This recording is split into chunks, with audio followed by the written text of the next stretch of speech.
Arratsaldeon, muy buenas tardes, bienvenidos y bienvenidas a esta segunda parte de nuestros informativos aquí en Tele7. Hoy es martes 11 de octubre, es un martes casi viernes, pero sin ser viernes, un jueves. Bueno, claro, mañana es festivo, es la festividad del Pilar. Entonces, bueno, pues tenemos ese descansito para los que puedan disfrutarlo. Bueno, pues hoy, como decimos, es un casi viernes, aunque no es tan largo como un fin de semana. Pero bueno, oye, se agradece también un pequeño parón a mitad de semana y bueno, pues esperemos, eso sí, que nos sigan, que nosotros tenemos programación sí o sí, aunque sea festivo, fiesta de guardar, sea como sea, nosotros tenemos, por supuesto, muchas cosas que contarles también, por supuesto, en las festividades, en los días en los que, bueno, pues la mayoría, o no todos, pero la mayoría, pues quizá hagan un descanso. Hoy hay mucho jaleo, la verdad es que se nota que, bueno, pues se quiere hacer los deberes y, bueno, pues con ese parón de mañana ha habido, pues tanto el Consejo de Gobierno Vasco como el Consejo de Ministros, con diferentes temas y con, bueno, pues diferentes cositas aprobadas, bueno, importantes, además los temas que se han aprobado, como por ejemplo en el Consejo de Ministros y Ministras que se ha celebrado esta misma mañana, entre otros temas, que se ha hablado un poquito de todo, pues se ha aprobado un plan de contingencia energética para reducir el consumo de cara al próximo invierno. Según vamos a escuchar y ha explicado la ministra Teresa Ribera, se trata de un plan de seguridad energética para aumentar la protección de los consumidores, reducir el consumo de gas e incrementar la solidaridad con otros países europeos. Hay varias patas fundamentales de este plan de contingencia energética. Como decimos, aprobado hoy mismo por el Gobierno, liderado por Pedro Sánchez, y bueno, pues hay unos cuantos capítulos clave dentro de ese plan, como por ejemplo introducir elementos adicionales para la protección de los consumidores, para que, bueno, pues más personas se puedan beneficiar, y, por ejemplo, de las rebajas fiscales, aspectos fiscales para que haya, bueno, pues ese ahorro y eficiencia energética, rebajar en la factura, bueno, de 1,6 millones de hogares con calderas comunitarias, que igual ahora mismo no tienen, el impulso del autoconsumo con 500 millones de ayudas para nuevos proyectos con bueno, pues, la introducción de energías renovables, facilitar la información en las facturas de luz y gas y desplegar contadores inteligentes en el consumo de ese gas y luz, apoyar la aplicación de eficiencia energética, buscar y trabajar con las pymes, bueno, pues un kit verde de la eficiencia, facilitar apoyo a la industria y al tejido productivo, también bueno, pues a través de ese apoyo sectorial, buscar una planificación de las redes sostenibles, aprovechar las infraestructuras para maximizar su utilización para, bueno, pues trabajar con terceros y también anticipar bueno, pues el trabajo en infraestructuras bueno, pues en planes futuros y planes de ahorro y eficiencia en los diversos niveles de la administración pública. Son algunos de los puntos claves de este plan de contingencia energética que, como decimos, se ha aprobado hoy mismo en el Consejo de Ministros. Las 73 medidas encajan en cada uno de esos 6 bloques. Queremos canalizar, insisto, ahorro y eficiencia, trabajando en los distintos sectores, facilitando el hacerlo. Queremos acelerar la transformación de nuestro sistema energético, queremos proteger y mantener la protección o introducir elementos adicionales de protección, ampliando la base de los ciudadanos que puedan beneficiarse de algunas de las medidas o el nivel, la cuantía de la protección. Queremos mantener, trabajar en los aspectos fiscales que permitan facilitar el poder afrontar la factura energética, pero también que incentiven los comportamientos de ahorro y eficiencia. Queremos utilizar esta situación para acelerar un proceso de transformación de nuestra industria en muchos frentes, anticipando algunas de las líneas maestras ya definidas en el entorno de las energías renovables o el hidrógeno, y queremos, por supuesto, asegurar la solidaridad con el resto de los países europeos. En esta pequeña diapositiva, aparecen recogidas las 10 medidas, o los 10 son más medidas, pero están recogidas recogidas en estos 10 capítulos que quizás son los más importantes y los más claros. Trabajar en la protección para los vulnerables con un incremento de la cobertura y mayor población con acceso a la protección, el responder a esa necesidad de proteger a los vecinos que reciben o que cuentan con una calefacción en calderas comunitarias, buscar la penetración de renovables, acelerar el ahorro de las administraciones y de la gran empresa, dando también publicidad, explicando qué representa desde el punto de vista de los resultados conseguidos, las medidas que se han incorporado, facilitar una mayor información al conjunto de los consumidores gracias, por un lado, a un cambio en los referentes que aparecen en su factura, por otro lado, desplegando la aplicación, la incorporación de contadores inteligentes, contadores digitales, no solamente para el consumo eléctrico, también para el consumo de gas, apoyar la inversión en eficiencia energética en nuestros hogares, buscar para con las pymes medidas de acompañamiento específico, ese kit verde eficiencia, del mismo modo que ha funcionado de una manera muy interesante el kit digital con las pymes, facilitar más apoyo a la industria, al tejido productivo, no solamente a través de los distintos PERTES, sino también a través del apoyo sectorial de cada uno de los departamentos ministeriales con las recomendaciones que se consideren más adecuados, con una presencia activa de las administraciones, buscar una planificación eléctrica de las redes flexibles para poder absorber más energías renovables y aprovechar esas infraestructuras de las que disponemos para maximizar su utilización de cara a la solidaridad para con terceros o, en su caso, plantearnos el cómo integrar nuevas infraestructuras o anticipar infraestructuras de futuro para poder hacerlas operativas cuanto antes y que puedan beneficiarse los consumidores europeos de manera temprana. Paso al último capítulo, ahorro la descripción en detalle de todas las medidas y quisiera detenerme en este punto. Decía que ha sido un plan enormemente participado a la hora de construir los grandes ejes que nos permiten presentarlo hoy, pero queremos mantener esa relación en los próximos meses. Somos conscientes de que es una situación que va a durar en el tiempo, que puede sufrir alteraciones, que se verá reforzada la respuesta conforme vayamos avanzando en una consolidación de la respuesta Europa en común, y el poder mantener integradas las visiones de los distintos actores y reforzada la capacidad crítica de análisis de las medidas según se van implementando son fundamentales. Por eso es por lo que también haremos público al menos una vez al mes un sistema de seguimiento con indicadores concretos, tanto para ahorro de electricidad como ahorro de gas y de eficiencia de las medidas que esto representa. Y una última gráfica en la que de manera muy sintética se expresa la relación que ha existido entre las tensiones que hemos venido viviendo en los últimos meses y las intervenciones, la reacción por parte de la Unión Europea. Quiero destacar esto y las aportaciones que hemos hecho desde España, porque probablemente estamos ante el momento de intensidad mayor en términos de política energética de la Unión Europea durante muchísimos años.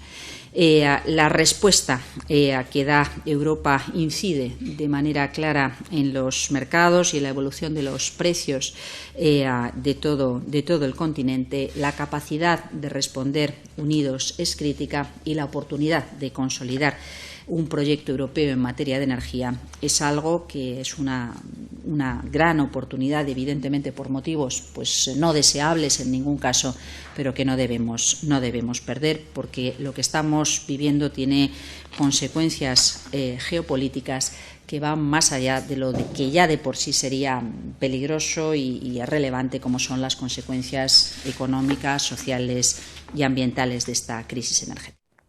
Bueno, pues esta aprobación, uno de los temas que se han tratado en el Consejo de Ministros, como decimos, que se ha celebrado esta misma mañana. Nos acercamos a nuestros territorios, nos acercamos a Euskadi, más concretamente en Vizcaya, porque hoy el Ayuntamiento de Bilbao se ha adherido a la celebración del día, una vez más, al Día de la Banderita de la Cruz Roja en la capital vizcaína, destinada además a recaudar fondos para ayudar a las personas más afectadas por la crisis. El dinero recaudado en la acuestación de hoy mismo se va a destinar a responder a las crecientes necesidades de la población por los efectos de la pandemia de la COVID-19 y la escalada de precios provocada por las disrupciones en las cadenas de suministros, fenómenos meteorológicos extremos y el conflicto, la invasión de Rusia a Ucrania. Una vez más, el alcalde de Bilbao, Juan María Burto, y otros representantes municipales han reiterado una vez más, como decimos, un año más, este apoyo del consistorio bilbaíno a la celebración del Día de la Banderita de Cruz Roja Vizcaya, como decimos, cuya recaudación va destinada en esta ocasión al programa Cruz Roja Reacciona. El acto ha tenido lugar, como ven, a las puertas del consistorio de Bilbao, en esa caseta que cada año se coloca, como decimos, junto al acceso de la puerta principal del Ayuntamiento bilbaíno, en la plaza Ernesto Erkoreka, con la presencia además de Víctor Gutiérrez, que es presidente de Cruz Roja Vizcaya, y también de las personas voluntarias. Este año, el Día de la Banderita de Cruz Roja Vizcaya cuenta con más de 350 personas voluntarias a pie de calle, con alrededor de 500 huchas repartidas en 19 puntos de recaudación por distintos sitios de Bilbao.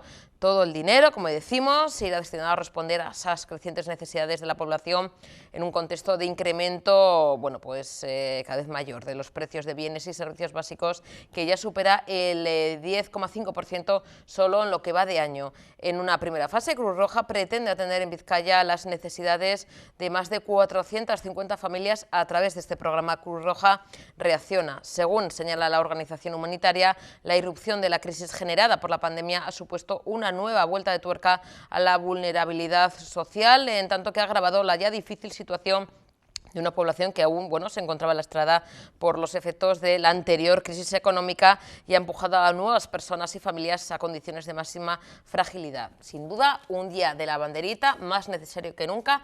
Escuchamos las voces de algunos de los protagonistas.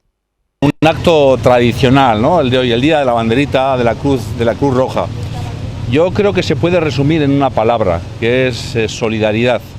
Solidaridad con la gente que peor lo pasa, ¿no?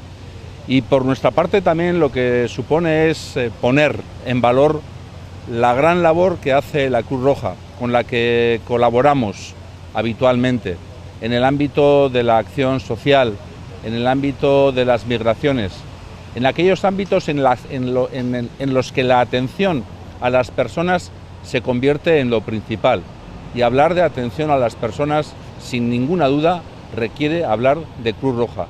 Así que hoy queremos también sensibilizar con este acto a la población, a la ciudadanía bilbaína, de lo importante que es la solidaridad, de lo importante es que todos y todas estemos implicados con aquellas personas que peor lo están pasando. En primer lugar, agradecer al alcalde como cada año que nos acoja, a todo el Ayuntamiento de Bilbao, porque sabemos que son unos gran compañeros de viaje y pues hay que agradecerlo. Y bueno, pues poco explicar el Día de la Banderita, que ya es muy conocido en nuestra sociedad, en Bilbao, porque cada año pues somos fieles al día de hoy.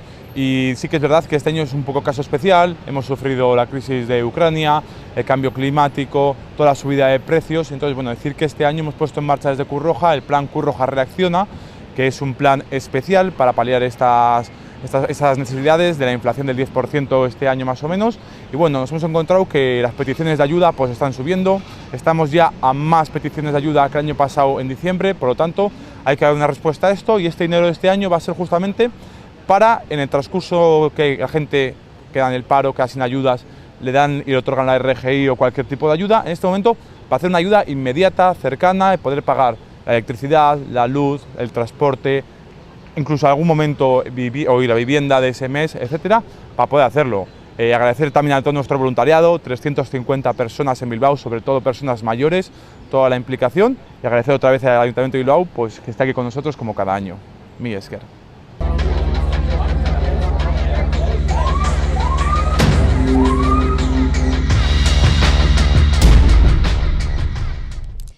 como cada 15 días conocemos en esta sección de Vizcaya Emprende pues estas startups que ahora mismo están metidas de lleno en un proceso, en un centro innovador de emprendizaje, en el BAT, que pues está impulsado por BEAS, el programa BEAS Acceleration, que cuenta con estas 5 startups que estamos desgranando y conociendo durante estas semanas, durante estos meses, como decimos 6 meses, están en este centro BAT, centro de emprendimiento, y conviven y trabajan y pues están, ¿no?, dando el 200%, me imagino. Pero queremos conocer todos los detalles y en este caso en algo muy novedoso y algo diferente. Si es que la verdad es que cada semana, cada 15 días que hacemos esta sección, pues nos sorprenden. En este caso vamos a hablar de inteligencia artificial para pues tratar, monitorizar, diagnosticar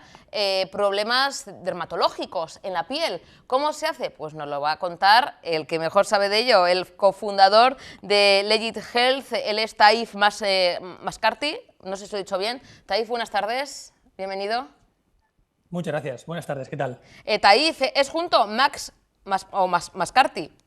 No, no es ni más ni menos Carty, es McCarthy. Como vale. Con McDonald's, McCarthy, eso es. Pues fíjate, me habían pasado con Max, entonces me sonaba un poco raro, yo Taif, y luego Max, y luego Carty, digo, esto, el nombre, no vamos a decir que no ha sido, sí el pecado, pero no el pecador. Pero ya le puedes decir a Sara que a tu compañera, no, es broma. Taif, tenemos muchas cosas de las que hablar. Antes de nada, explicar, Taif, ¿qué es esto de esta primera esta tecnología novedosa? Es la inteligencia artificial para diagnosticar, para tratar, para acompañar problemas dermatológicos. ¿Cómo surge esta startup? Pues surge de la necesidad o de un programa propio de los fundadores de la empresa. Todos hemos sido personas que han sufrido por un motivo u otro problemas cutáneos. En mi caso, en mi familia, ha habido temas de cáncer de piel, pero en el caso de Andy, por ejemplo, mi compañera, ella ha tenido problemas cutáneos de distinta índole de toda la vida. Entonces llevamos toda la vida enfrentándonos al problema de conseguir atención médica, que nos receten lo que necesitamos, el hecho de que los médicos están totalmente saturados, así que nace de un poco de problemas propios. O sea, fue esa necesidad, ver ese nicho que no había, ¿no? Esas, como comentas, ¿no? Esas problemáticas que teníais vosotros, ¿no? Los creadores, y que veis que no se daba solución, sobre todo de manera quizá tan rápida, porque claro, luego está el otro sistema, el tradicional, que muchas veces, pues hay esas listas de espera y que en ocasiones tenemos que esperar cuando hay ciertos problemas, como por ejemplo has comentado, ¿no? El tema del cáncer de piel y demás, que cuanto antes se diagnostique y se trate, puede salvarnos la vida. Exactamente. Sí, el melanoma, por ejemplo, es el cáncer de todos los cánceres el más letal. No de los más frecuentes, pero es un gran problema. Y el gran problema que hay realmente es los médicos son maravillosos. O sea, los médicos, a mí me han tratado médicos que les debo todo, ¿no? El problema es que son muy pocos y cuesta mucho llegar a ellos, y más para llegar a un experto, porque si tienes una enfermedad que hay muy pocos expertos en esa enfermedad, tu problema es que vas a tener que ir al médico de cabecera, al médico de atención primaria, y él no va a saber, es imposible que sepa todo sobre todas las enfermedades, y debido a eso pues hay muchos pacientes que están esperando demasiado tiempo, con un sistema un poco saturado, y queríamos hacer algo para ayudar en este proceso. Y que también te dice, hay veces que, por ejemplo, volviendo un poco, ¿no?, a que hay más lesiones cutáneas y problemas dermatológicos que ahora comentaremos, no solamente, evidentemente no nos vamos a centrar en el cáncer cutáneo, melanoma, que es uno de los muchos problemas que ¿no?, podéis detectar en Legit Health, pero también decir, ¿no?, que el melanoma, podemos decir que, dicho así, que es un cáncer silencioso, es decir, hay veces que no percibimos que tenemos un problema, puede ser empezar por un lunar, por una mancha, quizás es alguien de nuestro entorno el que nos advierte, porque hay veces que pues ese problema puede estar quizá en la espalda, no lo vemos, o lo vemos como normal. También Taif es una manera de facilitar que la persona diga, oye, bueno, pues yo voy a consultar esto, porque de otra manera me da pereza todo el trámite, igual no es nada, ojalá que no, pero que puede ser algo grave. Hay veces que no nos damos cuenta porque, claro, el melanoma, el cáncer cutáneo, no avisa, no duele, ¿no? Las enfermedades de la piel presentan muchos problemas por los cuales se considera que están infradiagnosticadas. El cáncer de piel, como bien comentas, es un lunar hasta que te mata. Pero hay otras enfermedades, por ejemplo la urticaria. La urticaria, bueno, picor, ¿no? Tengo un poco de picor. O sea, hay personas que tienen urticaria crónica que están tremendamente afectados. O sea, un picor constante es no poder dormir, despertarte a las 4 de la mañana para rascarte con lo que puedas. Y aún así no hay tanto conocimiento de que las enfermedades de la piel sean tan importantes.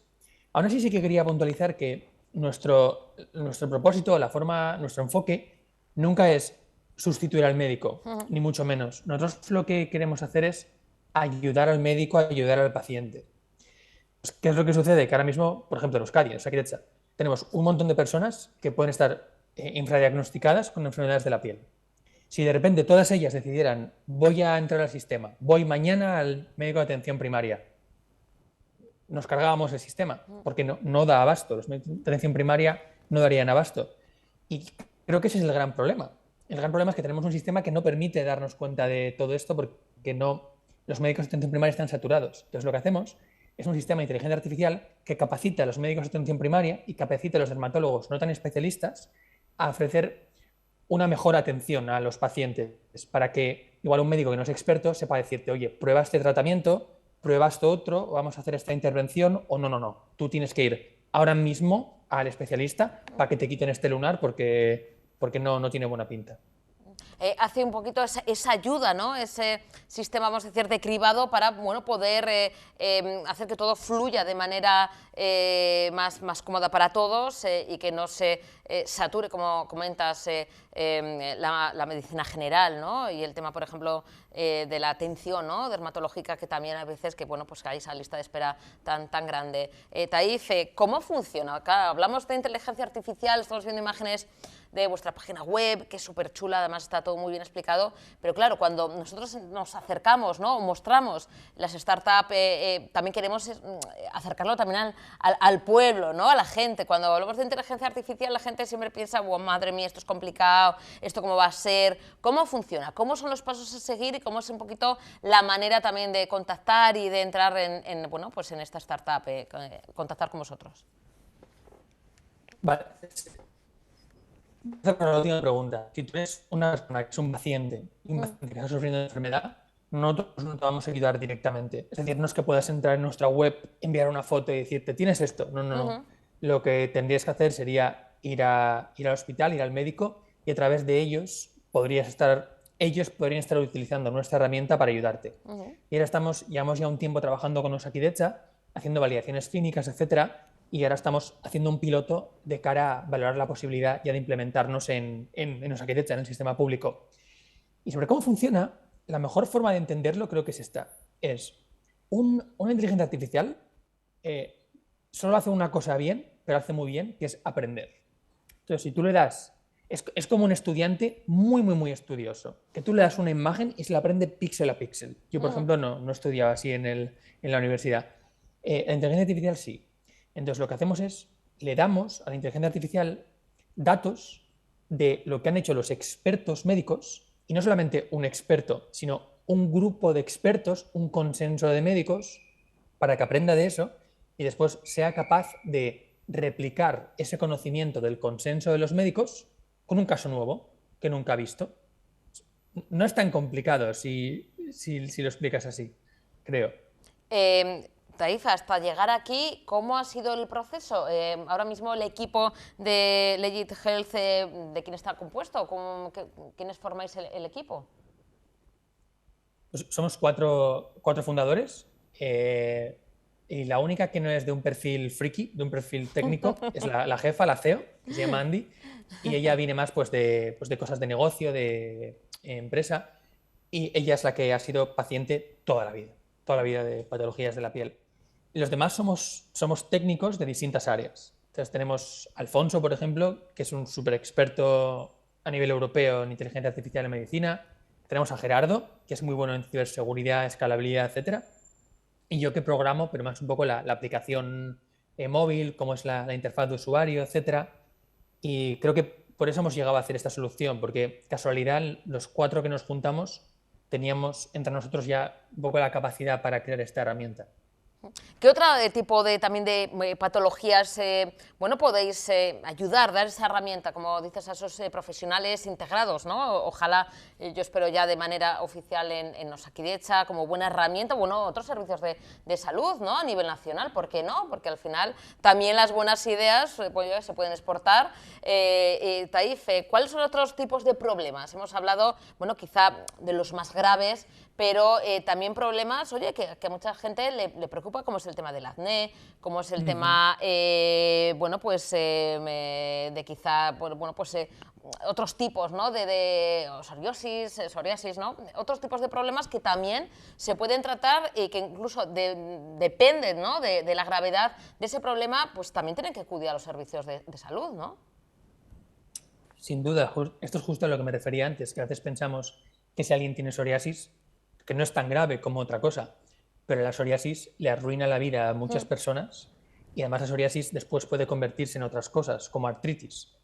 Entonces, ¿sobre qué enfermedades o qué patologías ayuda nuestra tecnología? Pues sería todo el rango lo dermatológico, acné, sí, urticaria, psoriasis, dermatitis atópica, luego todas las malignidades, ¿no? Cáncer de piel de distinto tipo.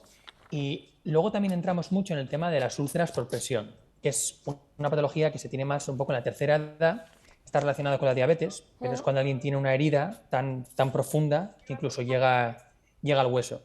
Y un tema nuevo que estamos ahora explorando también es el tema de la parálisis facial, porque no hay sistemas para medir de forma objetiva cómo está mejorando o cómo de afectado está una persona que ha sufrido parálisis facial. Entonces, un poco, como puedes ver, son distintas áreas las que con la tecnología intentamos ayudar o mejorar.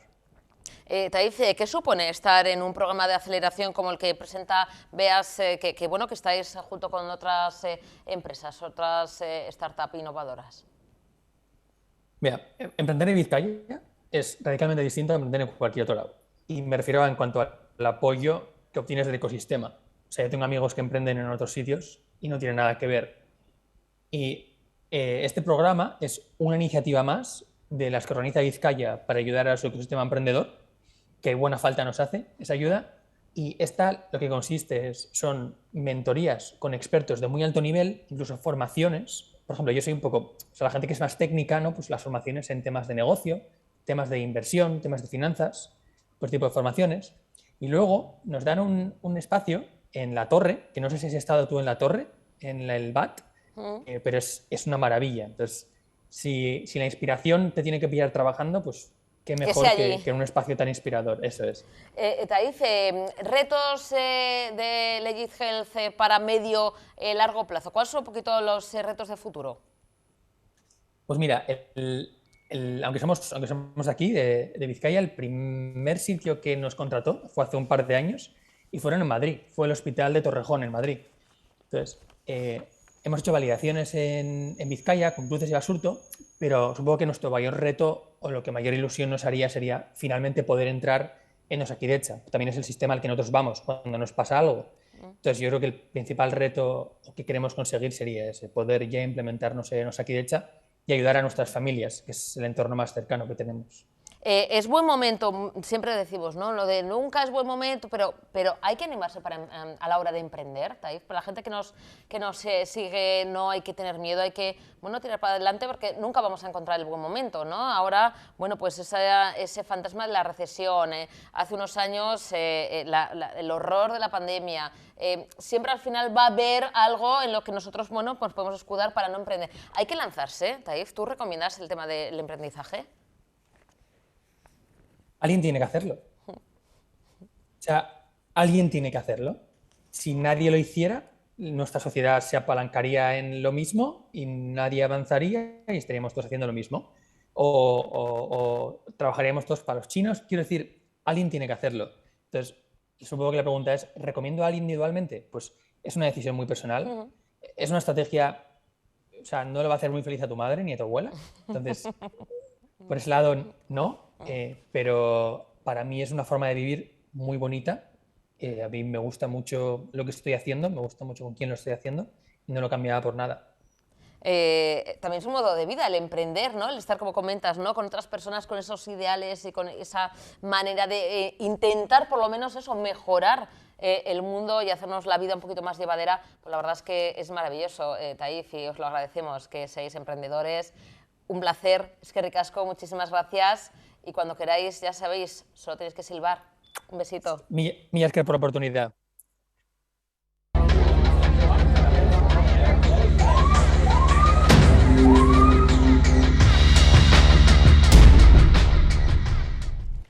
Bueno, una auténtica revolución en redes y bueno, nosotros ya también nos sumamos, ya solo avanzamos de primeras. Diversas personalidades del panorama social, cultural, de medios de comunicación, bueno, de todo tipo, se están uniendo a la campaña de FADA, la Fundación para el Asesoramiento y Acción en Defensa de los Animales, para que los perros de caza no sean excluidos de la Ley de Protección Animal, esa Ley de Protección Animal que se está debatiendo, que se trabaja y bueno, que parece que plantea el Partido Socialista y que bueno, pues excluye de esa ley totalmente a los animales de caza, a los evidentemente a los perros de caza que no estarían protegidos, se verían totalmente exentos de esta ley, desprotegidos y bueno, pues echados a su suerte.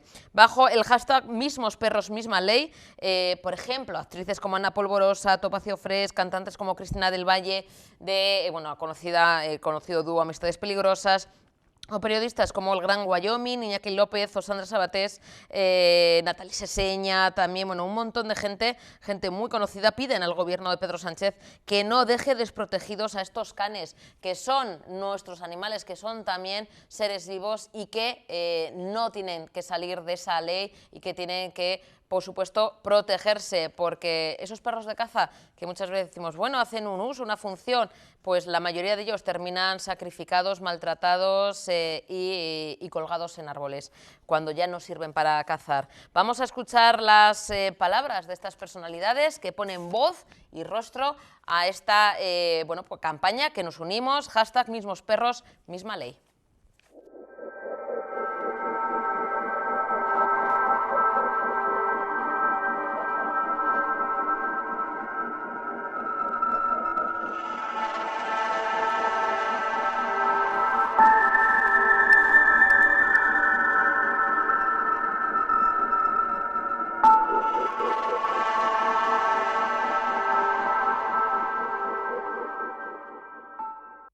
Hola, soy Ana Polvorosa y me uno a la campaña Mismos perros, misma ley.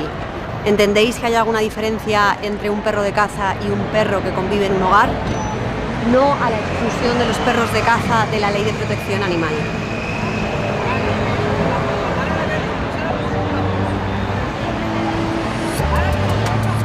Hola, mi nombre es Topacio Fresh y estoy aquí para apoyar la causa de incluir a los perros de caza dentro de la Ley de Protección Animal. Es fundamental y vital como sociedad y como personas incluir a todos los perros dentro de la misma ley. Por eso, mismos perros, misma ley, nuestro hashtag para apoyar y siempre apoyando.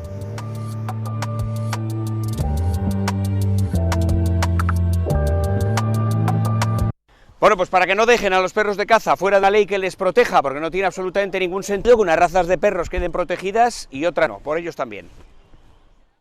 Soy Cristina del Valle, cantante del grupo Amistades Peligrosas. Estoy aquí para convocaros el día 6 y el día 16 de este mes de octubre en la sede del Partido Socialista Obrero Español en Ferraz para seguir exigiendo la retirada de la enmienda de la ley de protección animal que excluye de la misma a los perros de caza, los perros más maltratados, abandonados y asesinados. No vamos a parar, no vamos a cesar de pedir la retirada de esa enmienda porque es una indignidad y como país no nos lo podemos permitir. Los mismos perros, mismos derechos, día 6 y día 16, os esperamos. ¿Cómo es posible que se ponga en marcha una ley de protección animal y que se pretenda ahora dejar fuera a los perros de caza? Si precisamente lo que necesitan los perros de caza es protección, porque en muchísimas ocasiones son maltratados, malviven en condiciones pésimas, son torturados, son ejecutados, así que no podemos dejarlos al margen. Yo digo no a esa enmienda del PSOE al proyecto de ley de protección, derechos y bienestar de los animales, porque también ellos, los perros de caza, necesitan amparo legal. Mismos perros, mismas leyes.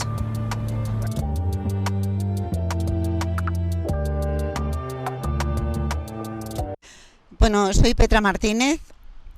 Yo soy Juan Margallo. Aquí estamos en eso, que estamos completamente a favor de que todos los perros tengan los mismos derechos. Es que no puede ser de otra forma. Y los perros de caza necesitan tener los mismos derechos porque además ellos necesitan más protección por muchos motivos. Los mismos derechos para todos. Y los perros todos son iguales.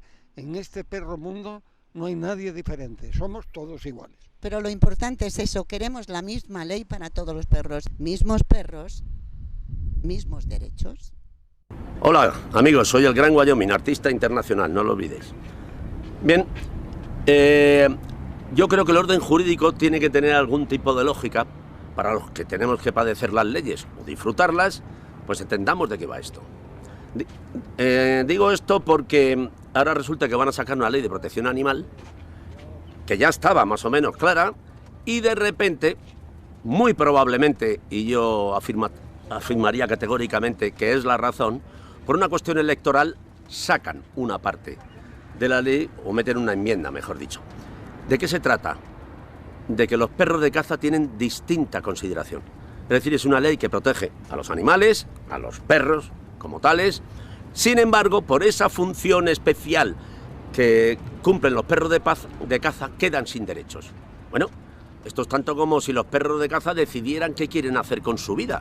Y al elegir un camino, pues pierden todos los derechos porque es su responsabilidad. Es completamente estúpido. Y luego, la segunda parte, ¿quién teme a esta ley? Yo creo que es una pregunta que nos deberíamos hacer. A mí cuando me dicen que van a hacer una ley de protección animal, me parece estupendo. Yo tengo animales de compañía. Entonces, ¿quién teme a esta ley? Porque por lo visto ha habido una movida con los cazadores que han protestado y entonces para llevarnos bien dicen, pues ala, así nos quitamos un lío. A ver, los cazadores que yo he conocido trataban a sus perros estupendamente. Yo me refiero al medio rural, que es un hombre que tiene su perro de caza al que quiere muchísimo, exactamente igual que los pastores.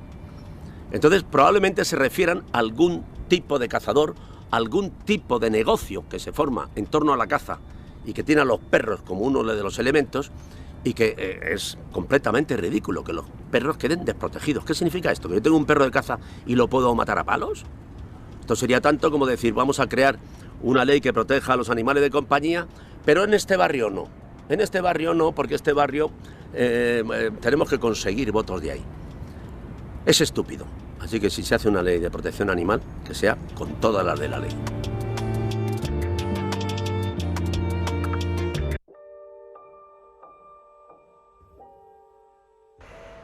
Mismos perros, misma ley. Me sumo a esta campaña porque me parece una aberración que precisamente los perros de caza, que son los que sufren las mayores atrocidades, queden fuera de la ley de protección animal. Mismos perros, misma ley. Por favor.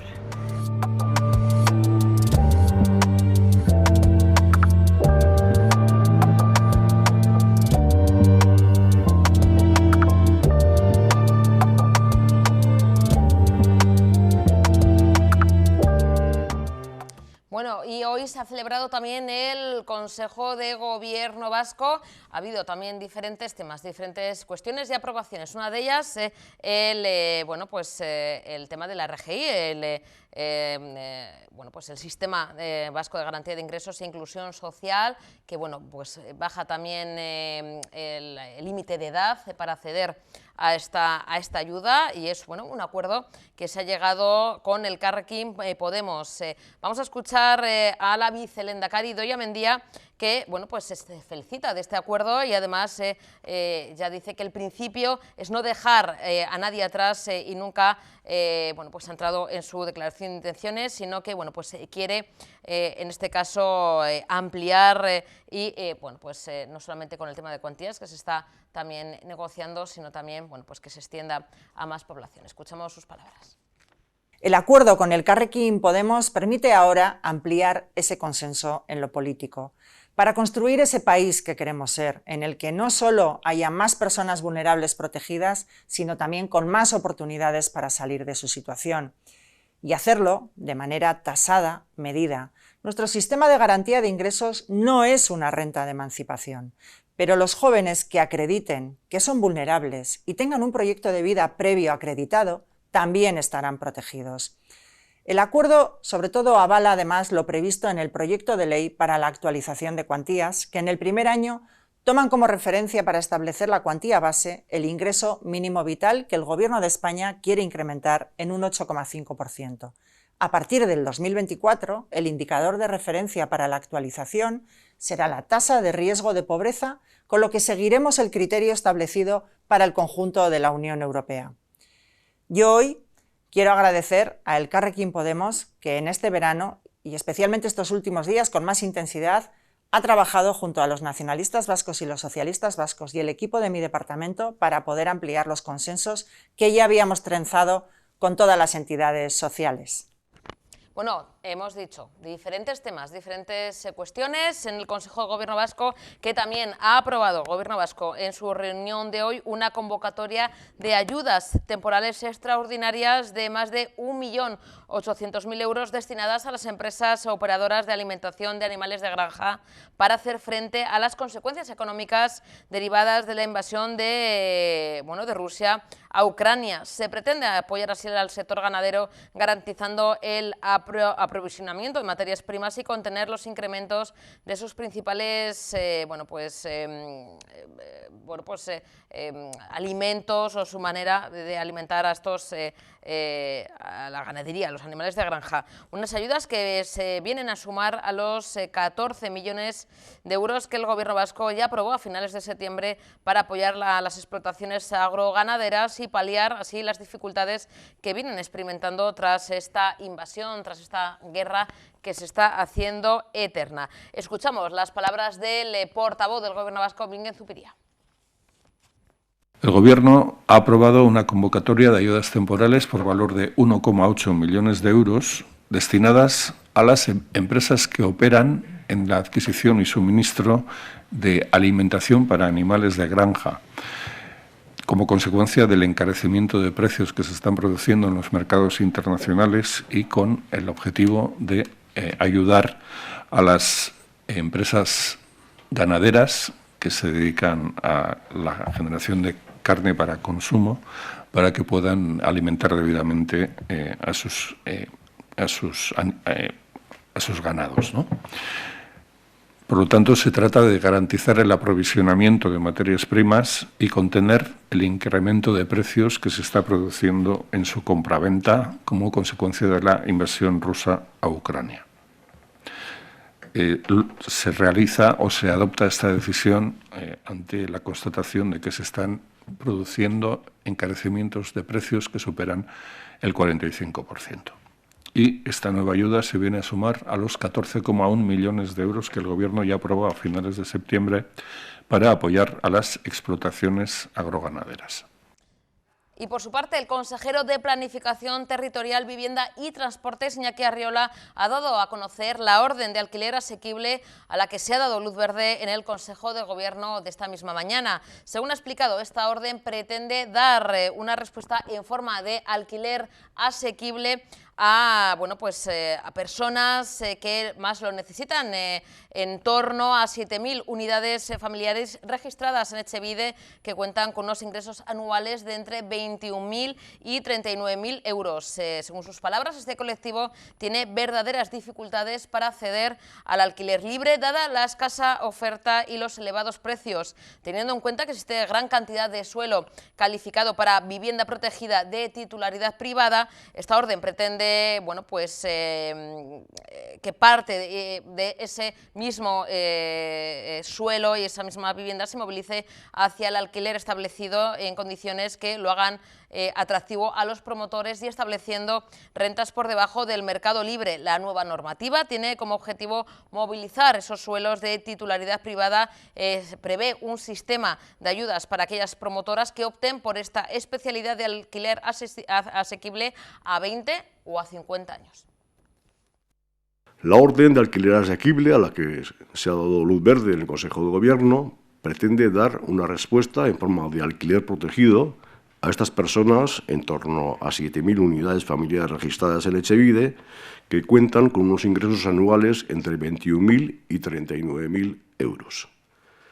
Este colectivo tiene verdaderas dificultades para acceder al alquiler libre, dada la escasa oferta y los elevados precios de la vivienda.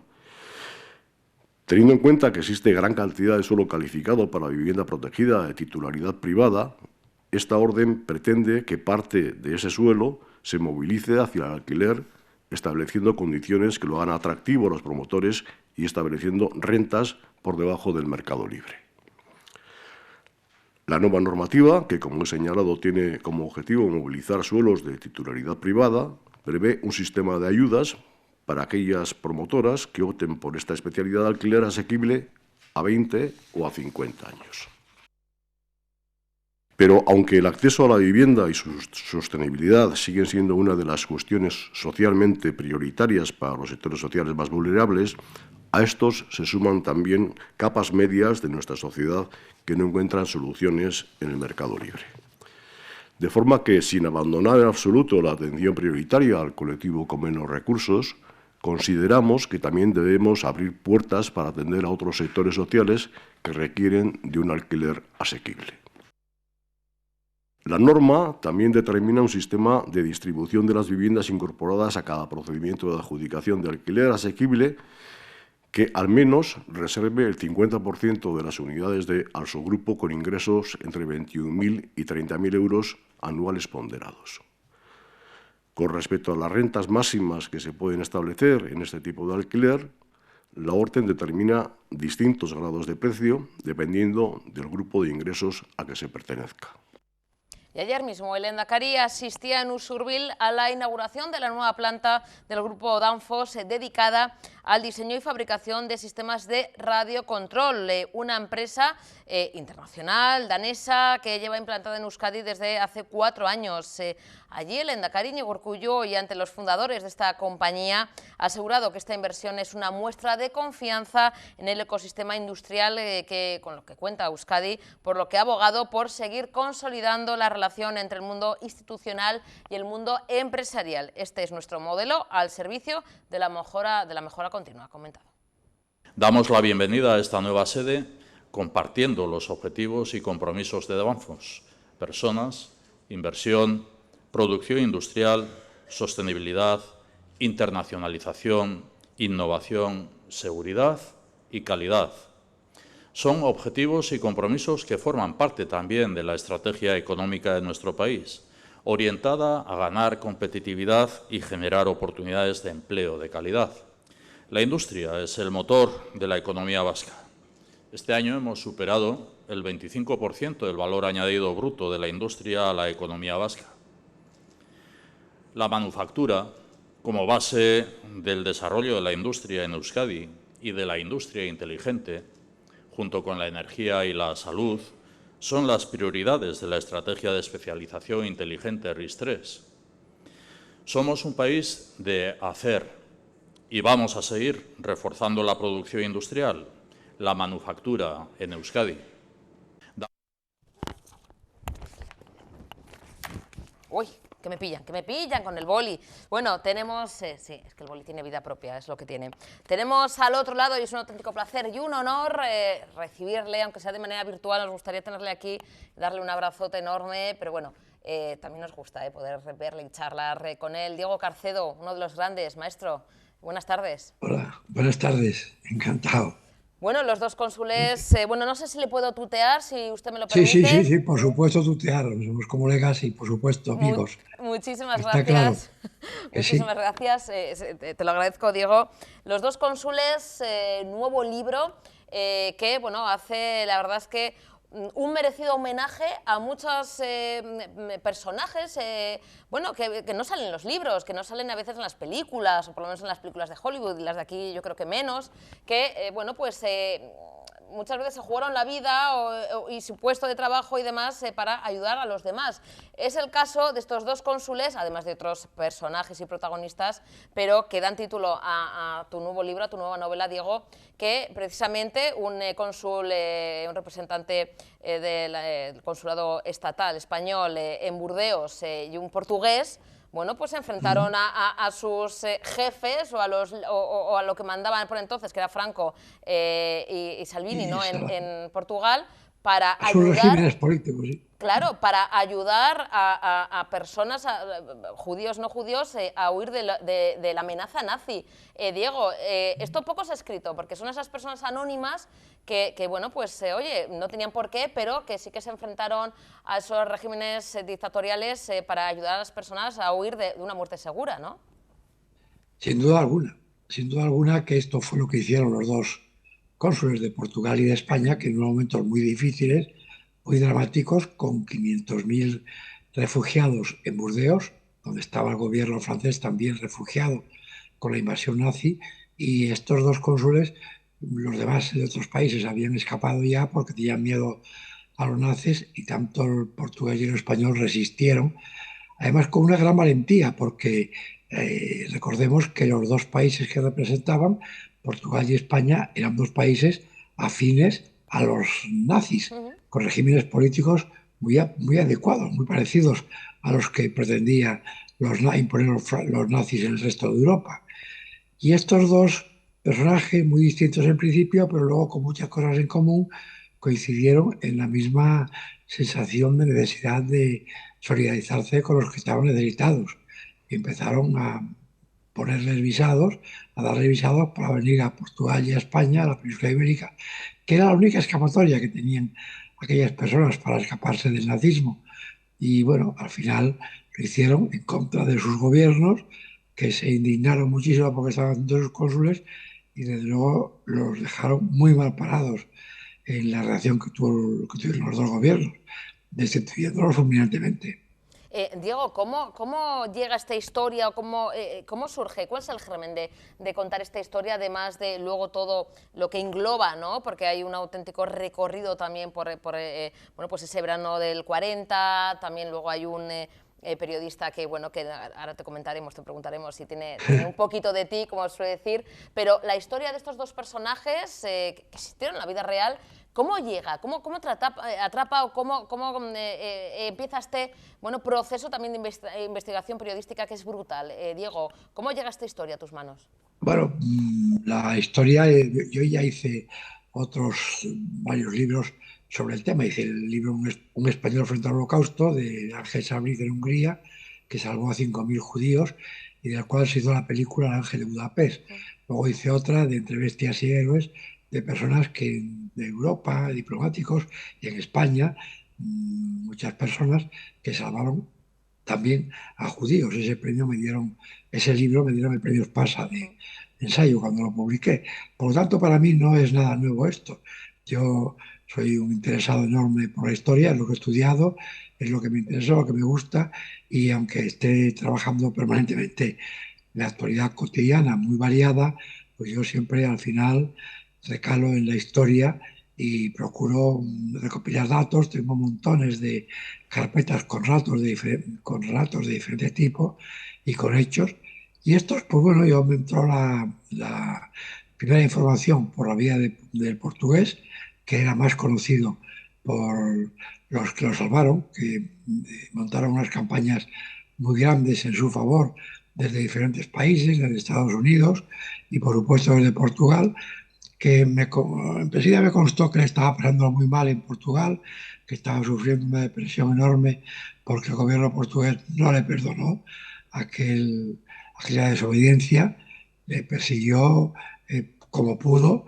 Es más, el cónsul portugués era original, había nacido en un pueblo que se llama Cabanas de Viriato, pueblo pequeño, muy conocido, pero que tiene un poco el nombre de Viriato. Dicen que nació allí, no consta mucho, pero bueno, se lo creen y entonces ahí tiene un monumento, Viriato, pero nada más. Y de ahí era el cónsul cuyo padre era el juez de allí.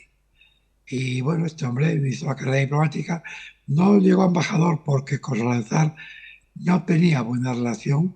Salazar fue su profesor y el de su hermano, que eran dos hermanos gemelos, en la Universidad de Coimbra, pero Salazar, mejor dicho, el cónsul, pues era monárquico muy, muy aferrado a la idea de que debía ser la respuesta la monarquía en Portugal.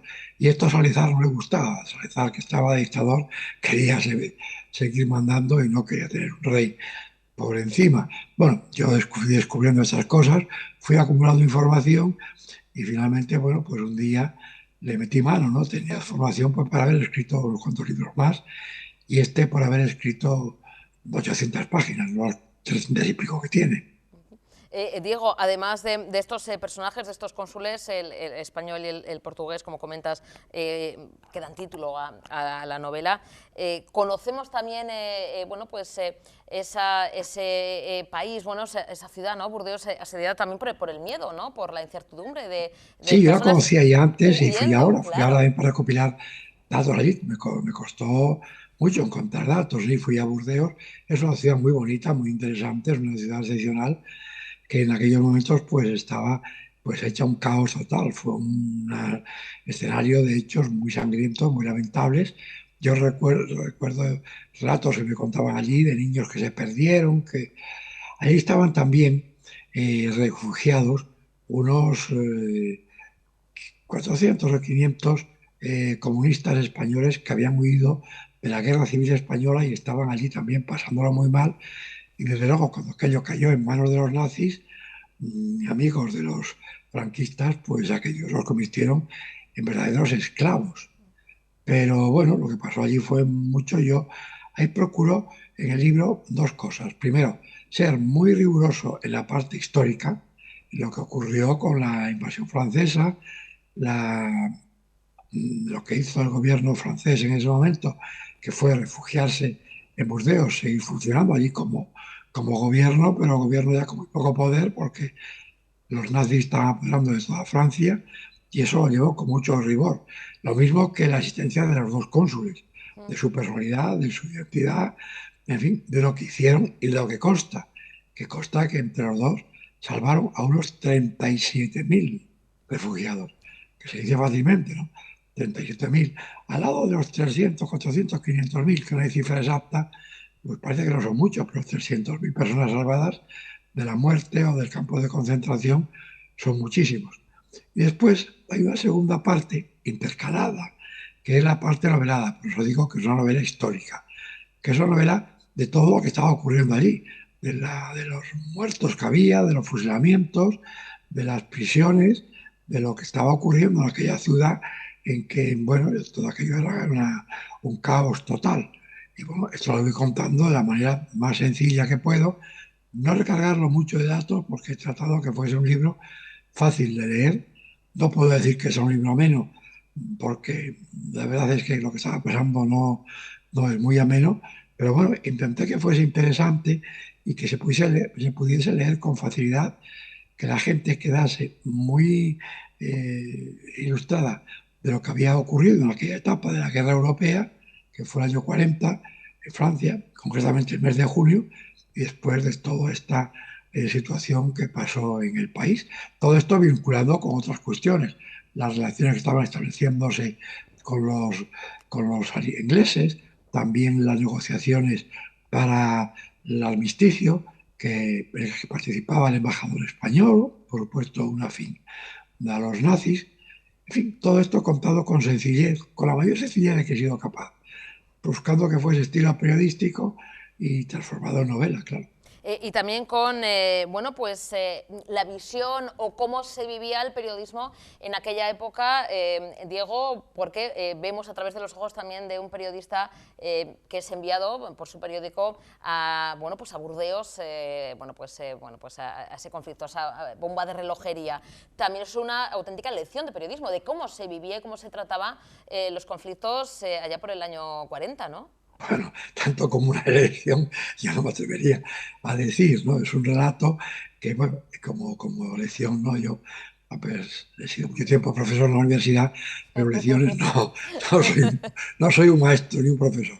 Pero bueno, sí, realmente esto es lo que ocurrió, ¿no? Que hubo un periodista joven, inexperto, que trabajaba para un periódico de los que había entonces en Madrid, un periódico falangista, un periódico muy del régimen, y que fue enviado casualmente a Burdeos porque la noche que se produjo la invasión de los alemanes en Francia, él estaba en la redacción de guardia y empezaron a buscar rápidamente un periodista que hablase francés para que trasladase a Burdeos, y ese periodista fue el que escogieron en la redacción y fue a Burdeos un poco sin experiencia exterior, bueno, encontrándose allí con una confusión enorme, y en medio de aquel caos pues comenzó a escribir, a contar lo que estaba viviendo, lo que estaba viendo, lo que estaba pasando, intentando buscar información por todas partes, que no la conseguía fácilmente,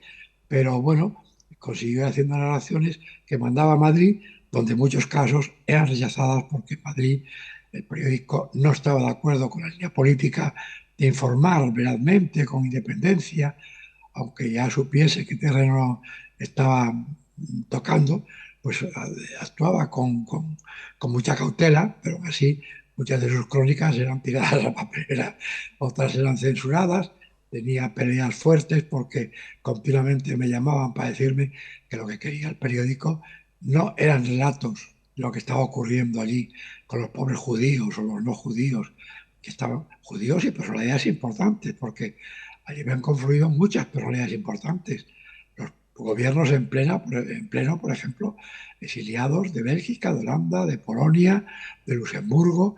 Había gente de la aristocracia, la duquesa de Luxemburgo, personalidades de todo tipo, también hasta españoles. Dalí, Salvador Dalí, fue uno de los ejecutivos del consulado español y le dieron un visado a prisa y corriendo para que pudiese pasar a España porque no le dejaban salir. Y bueno, todo esto es lo que yo estoy contando que hice en esos días, que fueron unos días muy complicados.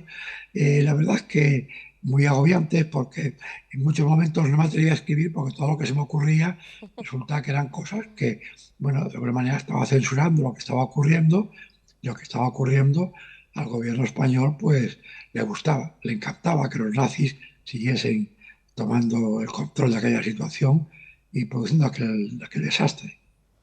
Diego, te trae, no sé si, qué tipo de recuerdos te trae escribir esta novela, porque otros compañeros además bueno, pues han puesto como titular, ¿no? Y me ha llamado la atención que les has comentado, ¿no? No soy periodista por casualidad, ¿no? Sí. ¿Eso es así?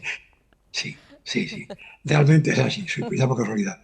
Yo no tenía previsto, aunque tenía antecedentes familiares de tener periódico en casa, soy de familia de inmigrantes a Cuba, y tenía mi abuelo, pues seguía suscrito hasta, yo que sé, hasta hace poco, que murió, al Diario de la Marina de La Habana, la revista Bohemia, antes de los que se publicaban antes de Raúl Castro, de Fidel Castro.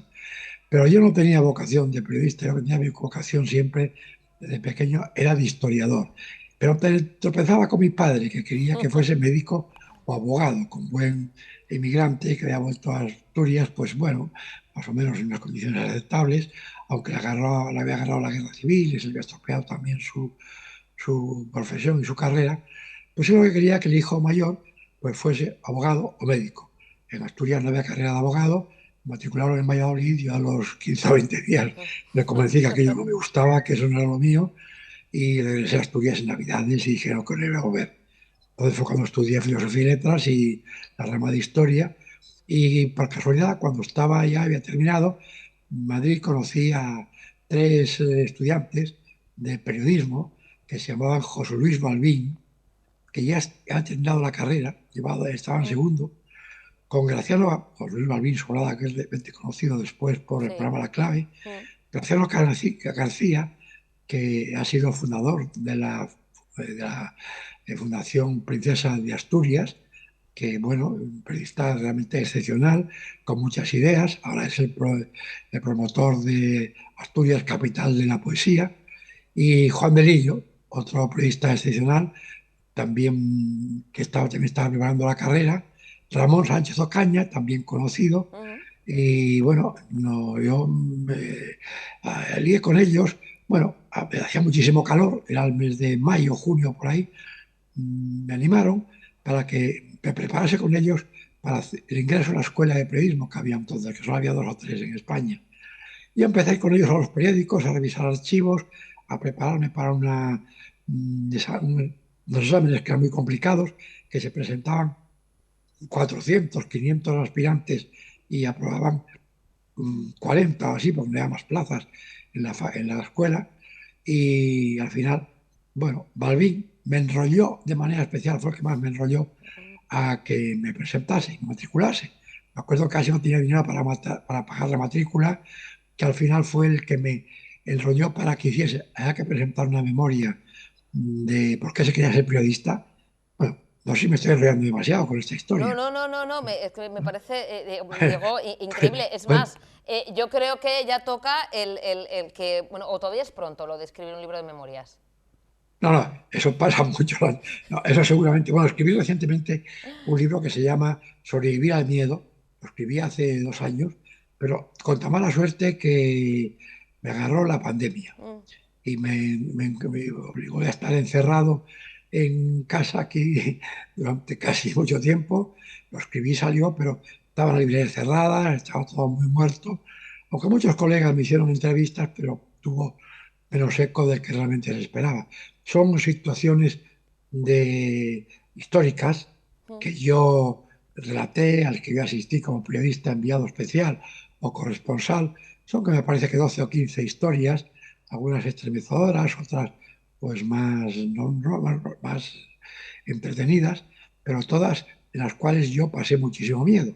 Y cuento esa historia del miedo ahí. Pero en este caso, bueno, lo que escribió en el periodismo fue que había que escribir un texto de no sé cuántas páginas de por qué se quería ser periodista, y yo, que no tenía ni la más mínima idea de por qué quería ser periodista, me dijo Balbín, me acuerdo que la víspera que había para entregar el texto aquel, dijo, mira, Diego, esto es muy sencillo, tú tienes que ponerte ahí pensando que eres la portera de tu casa, la casa en la que vives. Y estás muy interesado todo el día en todo lo que ocurre en todos los pisos de la casa, en todas partes y tal, para luego contarlo a los vecinos y contándoselo. Pero claro, como tú no eres un cotilla, pues tienes que escribir que tienes que ser periodista para poder contar las cosas seriamente, lo que ocurre en el mundo. Bueno, me lió. Aquella noche, me acuerdo, que también fue más casualidad todavía, pues yo estaba viviendo una pensión en la calle, no me acuerdo cómo se llamaba, en el centro de Madrid. Y la dueña de la pensión tenía 3 hijas, de las cuales yo me había hecho medio noviete.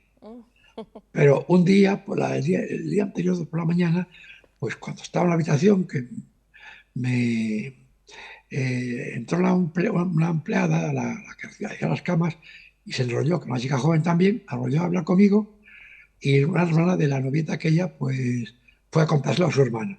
Y la hermana me monta un número impresionante cuando llegué a casa por la tarde, un número, pero íbamos a salir, teníamos previsto ir a no sé dónde, y total, que me metí en la habitación con un cabreo enorme, y lo único que se me ocurrió fue ponerme a escribir aquello que me había hecho Balbín. Escribí esa historia, me presenté, el primer examen, que era traducir un artículo de un periódico extranjero, de inglés, francés o portugués, de un idioma moderno. Yo escogí francés, fue un texto del periódico Le Figaro, lo hice, y para ver, pues la primera prueba. Pero la segunda eran 60 preguntas, un test muy complicado, muy endiablado, un test periodístico que yo la mitad de las preguntas por lo menos no tenía ni la más remota idea, nada de nada. pero sorprendentemente fui el único que pasó esa prueba. Y viene la tercera, que eran 3 examinadores, era Luis María Ansón, que por ahí está, otro era un profesor catedrático de la Complutense de Historia, y otro era un periodista llamado Vázquez Prada, Manuel Vázquez Prada, conocido en Madrid, y al examen fui, bueno, primera prueba es de historia, y bueno, me sale además Edad Media, y yo había estudiado la Alta Edad Media, los visigodos, y me defendí muy bien. La segunda parte fue Ansón, que me pregunta sobre los muralistas mexicanos. No tenía ni idea, no solamente de quiénes eran, que ahora más o menos los traté mucho y vi muchos de sus obras, pero entonces no sabía ni quiénes eran. La tercera prueba fue de periodismo puro. Y Vázquez Prada, que era un poco, no sé, así como un poco bromista y tal, empezó a sonreír. O sea que tú ¿quieres ser periodista? Sí. ¿Y tú eres asturiano? Sí, sí. ¿Y tú? ¿Por qué quieres ser periodista? Digo, bueno, le conté ahí en el texto que escribí. Dice, bueno, pero el periodismo asturiano, no tenía ninguna idea. Se recibían periódicos de Cuba y El Comercio de Gijón, en el cual yo colaboro ahora. Y entonces me pregunté, bueno, ¿y de qué, pues dime, de qué ideología es el periódico La Voz de Avilés? La Voz de Avilés. Y yo no sabía ni que existía La Voz de Avilés. Nada, de nada, de nada. ¿Sabes que tú no sabes que existe La Voz de Avilés? Pero tú ¿sabes quién gobierna en la Gran Malasia? Digo, sí, Tunku Abdul Rahman. ¿Y tú por qué sabes cómo se llama el presidente de la Gran Malasia? Digo, no, primer ministro. ¿Y cómo lo sabes? Digo, bueno, porque preparé un poco este examen y la política internacional siempre me interesó mucho y lo estudié un poco y dice, pues ¿sabes una cosa? Tú has pasado el examen del test porque eres el único de los 400 que supo decir quién era el presidente de la Gran Malasia, del cual estaba hablando todos los días, pero cuando se había constituido la Gran Malasia, entre Malasia y esto, y pues entonces yo lo sabía, tenía mucha memoria, era una persona con mucha memoria, y así aprobé, como aprobé otras cosas. Trabajé estudiando poco porque como lo aprendí todo de memoria, pues me era fácil. Diego, la verdad es que es una gozada hablar contigo. Fíjate, estaríamos charlando horas y horas y horas y pasarían como segundos. Y esto ya sabes que no es habitual. Muy mal, que estoy ronco, Diego, te quiero dar las gracias y espero que nos veamos y que hablemos en más ocasiones, no solamente para hablar de literatura, sino de hablar de la vida, del periodismo, de lo que es esta profesión. Te tomo la palabra, Mira, yo puedo hablar poco, pero hablar algo de relaciones internacionales, que es de lo que soy profesor en una universidad privada. Puedo hablar algo de historia, especializado en Alta Edad Media, en los visigodos, y periodismo, bueno, pues casi 50 años, ejerciéndolo como enviado especial, como corresponsal y como director de Radio Nacional de España, bueno, como decimos, un maestro. Informativos, un maestro. Sí, varias cosas, ¿no? Sí. Pues, Diego... O sea que encantado cualquier cosa, me encantará hablar contigo con vosotros, ¿no? Hecho. Un besito enorme, cuídate mucho. Muchísimas gracias. Otro para vosotros y muchas gracias a todos los oyentes. Continuamos en Tele7 y vamos a recordar ese momento, bueno, especial, emotivo, la entrega de los premios Gura Artea 2022, que, bueno, pues se cumplen ni más ni menos que 40 años de la creación de estos premios, que en esta ocasión, en esta edición, han recaído en Maripuri Herrero, Nora Aurrecoetxea y Consoni. Maripuri Herrero ha recibido el premio a la trayectoria artística, Nora Aurrecoetxea el reconocimiento a la actividad creativa y Consoni el reconocimiento a la actividad realizada por diferentes agentes en el ámbito de las artes plásticas y visuales. El consejero de Cultura y Política Lingüística y portavoz del Gobierno vasco, Bingen Zupiria, ha presidido estos premios Gure Artea, los premios más importantes que se otorgan en Euskadi en el ámbito de las artes plásticas y visuales. El acto, que tuvo lugar en la mítica Tabakalera, que es el Centro Internacional de Cultura Contemporánea, bueno, pues ha reconocido la labor creativa y la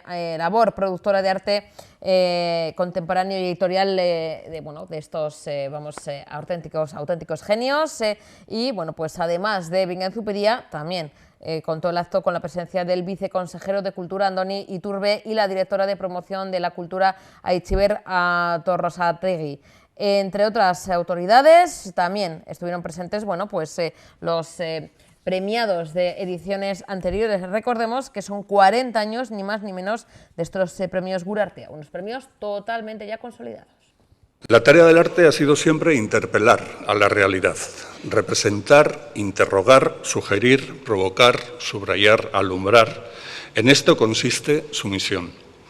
En Euskadi, el Premio Gure Artea ha permitido a la sociedad vasca y a sus instituciones mantener un diálogo permanente con las y los creadores que desafiaban lo que en cada momento acontecía. Hoy esta convocatoria es una cita imprescindible y un instrumento eficaz de difusión de nuestros y nuestras mejores artistas y creadores plásticos y visuales y de los agentes que intervienen en el sistema del arte.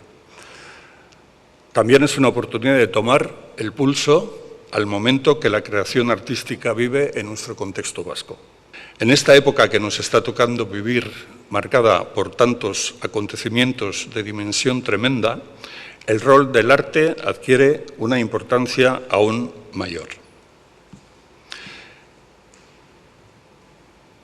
El arte es una herramienta que responde a estas situaciones, pero no es una herramienta inmediata, es lenta. Requiere experimentación, análisis constante, de construcción de estereotipos y esquemas de pensamiento. Es también una herramienta de expresión de un país abierto, creativo y libre. Este contexto creativo cuenta hoy en Euskadi con instituciones culturales destacadas, con un ecosistema en el que actúan creadores, comisarios, grupos, iniciativas públicas y privadas, un sistema universitario y las instituciones de este país que con sus programas y políticas públicas apoyan la creación de unas determinadas condiciones que hacen posible la creatividad, la producción, la difusión, las colecciones públicas o la internacionalización de creadores y creadoras. Bueno, pues esos premios, 40 años, ni más ni menos, de los premios Gure Artea. Bueno, antes de nada, teníamos ahí alguna que otra entrevistilla, pero bueno, pues cosas del directo, no ha habido posibilidad de conexión, algún fallo que no se ha podido conectar, ya le he comentado, bueno, que no hay pega. Esta persona, muy conocida además por todos ustedes, es Koldo Anasagasti, que presenta su libro Clandestina, Munirrinchi desde Venezuela, que lo presenta este jueves 13 de octubre a partir de las 7 de la tarde en Sabino Arana Fundazioa. Teníamos la entrevista con él, pero tiene algún problema, no se ha podido conectar con nosotros, con nosotras, y ya le hemos emplazado, bueno, pues oye, que nos haga una visitita aquí, se acerca un día, hablamos del libro, pero sí que le he prometido que vamos a hablar de esa presentación. Es abierta a todo el público en general, toda la gente que nos está viendo. Sabino Arana Fundazioa a partir de las 7, este jueves, el nuevo libro, Clandestina, de Koldo Anasagasti, nuestro querido Koldo Anasagasti. Y bueno, ya nos casi quedamos sin tiempo, pero sí que es importante, fundamental. Ayer hablábamos de salud mental, pues también fundamental hablar de la salud escolar. Y es que el Ayuntamiento de Bilbao pone en marcha actividades de promoción de la salud en los diferentes centros escolares de la capital vizcaína para el curso que viene, el 2022-2023. El objetivo es que el alumnado de centros públicos y concertados de educación primaria y secundaria adquieran conocimientos y se doten de competencias para adoptar hábitos saludables. Profesionales de medicina, enfermería y psicología del área de salud y consumo ofrecerán apoyo y orientación al profesorado y se realizarán talleres para el alumnado y sesiones formativas para aitas y amas. Un año más se impartirá un curso para estudiantes de la rama de Ciencias de Salud y Biosanitaria de bachillerato sobre seguridad alimentaria, que incluirá una visita al laboratorio municipal. Este año también se llevará a cabo el programa educativo de consumo responsable para alumnos de primaria y secundaria y se celebrará en las aulas la representación teatral Hueltaca para sensibilizar al alumnado sobre un consumo responsable y sostenible. Vamos a escuchar las palabras de la teniente de alcalde y concejala delegada de Salud y Consumo del consistorio bilbaíno, Yolanda Díez, que resalta que este programa sigue las directrices del primer Plan Municipal de Salud de Bilbao y refleja el compromiso del Ayuntamiento con la concienciación y la formación de la población más joven sobre aspectos que son clave para consolidar hábitos saludables en la sociedad actual y la sociedad del futuro. Con las palabras de la concejala nos despedimos. Será hasta el próximo jueves, que mañana hacemos un pequeño parón, pero tienen mucha programación, muchas cosas que ver, como siempre, aquí en Tele7, no se lo pierdan. Un año más, desde el área de salud y consumo, vamos a poner en marcha un amplio programa de actividades dirigidas a la comunidad escolar de centros públicos y concertados, tanto de educación primaria como de educación secundaria. Este programa pretende que el alumnado de nuestra ciudad adquiera conocimientos, desarrolle actividades y se dote de competencias para adoptar hábitos saludables. Quisiera destacar de forma especial las actividades que van dirigidas a prevenir las adicciones entre la juventud en edad escolar. Una temática especialmente sensible y en la que cualquier refuerzo educativo pues es muy necesario. Se trata de un compromiso que año tras año este ayuntamiento, desde el área de salud y consumo, se ha propuesto mantener para concienciar y ofrecer herramientas para la formación de la población más joven sobre aspectos que son clave para consolidar hábitos de vida saludable en la sociedad actual y del futuro. Todas estas actividades que voy a pasar a describir estarán a cargo del equipo de promoción de la salud del área que dirijo, formado por profesionales de medicina, de enfermería y psicología. Una primera actuación consistirá en facilitar al profesorado materiales sobre temáticas específicas como la alimentación saludable, tan importante en estas edades, la actividad física, el bienestar emocional, la salud sexual o la prevención de adicciones. Estos materiales les van a permitir implantar en las aulas las sesiones educativas sobre estos temas. También se desarrollarán talleres para estudiantes de primaria y de secundaria. En los ciclos de primaria vamos a abordar las temáticas de la alimentación y la actividad física para alumnos y alumnas de cuarto de primaria y sobre los cambios que en el crecimiento desde la perspectiva física, la perspectiva psicológica y social que afectan al tramo de edad del alumnado de sexto de primaria, serían 12 años aproximadamente. Para estudiantes de secundaria se ofrecen también talleres de RCP, de reanimación cardiopulmonar básica, para el alumnado de cuarto de ESO y primero de bachillerato. Para los centros públicos también habrá talleres como Pubertad, todo me cambia, para el alumnado de primero de la ESO y la adolescencia hoy para cuarto de la ESO, mientras que en los colegios concertados se va a organizar el taller de salud afectivo-sexual dirigido a estudiantes de tercero de la ESO, extensivos también a ciclos formativos de grado básico y medio. También en los centros públicos y concertados se va a ofrecer el programa de prevención de adicciones que incluye asesoría y orientación individualizada, talleres de refuerzo y actividades lúdicas de apoyo. Entre los temas que se van a abordar en los talleres se encuentran, por ejemplo, el tabaco y el alcohol o el abuso de los videojuegos.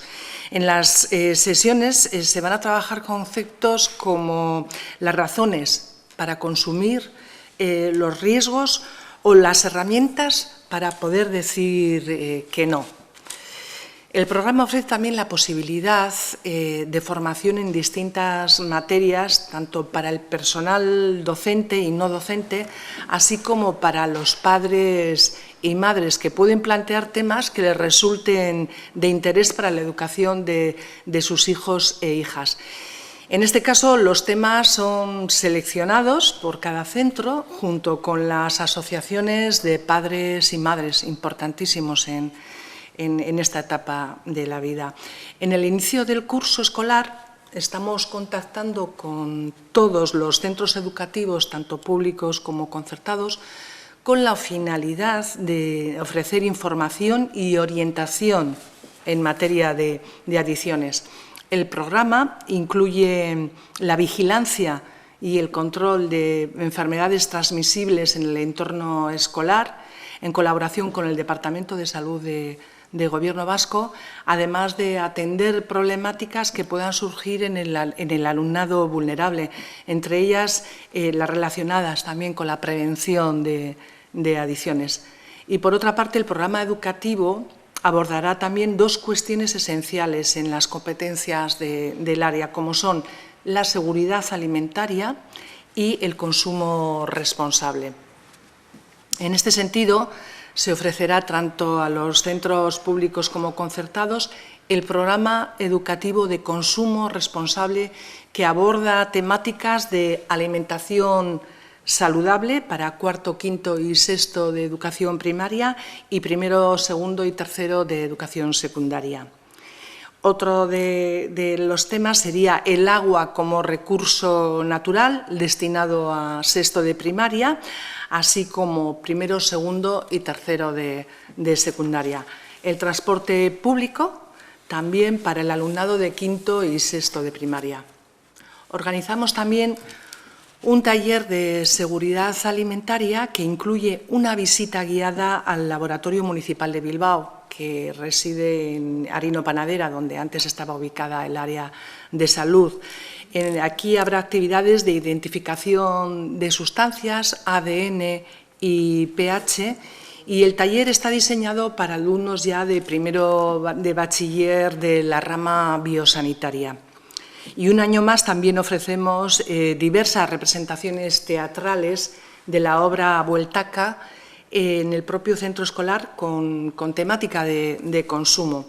Estas representaciones están dirigidas a estudiantes de tercero y cuarto de educación primaria y tienen el propósito de informar y sensibilizar al alumnado sobre derechos y deberes, así como guiarles para un comportamiento crítico y responsable en sus hábitos actuales y futuros de consumo. Por último, repasamos los principales datos de las actividades desarrolladas en el curso pasado, a la que asistieron más de 5.500 alumnos. El programa de alimentación saludable y actividad física dirigido a estudiantes de cuarto de primaria se llevó a cabo en 30 centros y se impartió a 1.094 alumnos.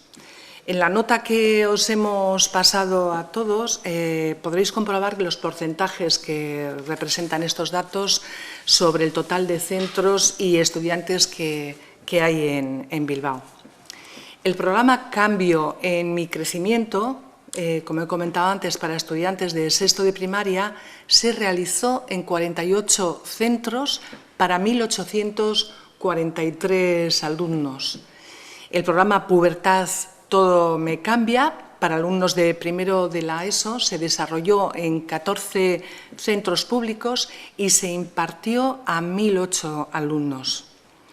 En el caso de salud, del de salud afectivo-sexual, que se impartió en tercero de la ESO, fueron 17 centros concertados y 1.036 alumnos. Y el programa de la adolescencia hoy, para cuarto de la ESO, accedieron 15 centros públicos y 709 alumnos. El de reanimación cardiopulmonar para primero de bachiller se llevó a cabo en 14 centros con una asistencia de 938 alumnos. Y, por último, el programa de salud afectivo-sexual destinado a ciclos formativos de grado básico y medio se realizó en 25 centros de Bilbao. Bueno, creo que se trata de un conjunto de actividades que tienen una muy buena acogida, tanto entre los docentes, el personal de los centros, padres y madres y, por supuesto, entre el colectivo de estudiantes, y en realidad de eso se trata, porque el área de salud y consumo, este ayuntamiento quiere trabajar unida pues, a los centros educativos, evidentemente a los estudiantes, pero los padres y profesores pues, tienen mucho que decir en estas actividades. Un año más pretendemos también ofrecer un compendio de conocimientos y herramientas para formar en hábitos saludables el comportamiento de un segmento de la población muy importante para el presente y el futuro de nuestra sociedad, como he comentado antes, como son nuestros hijos e hijas en edad escolar, para hacer pues, futuros adultos con una sensibilización y realmente que tengan en cuenta que la salud es importante en todas las edades de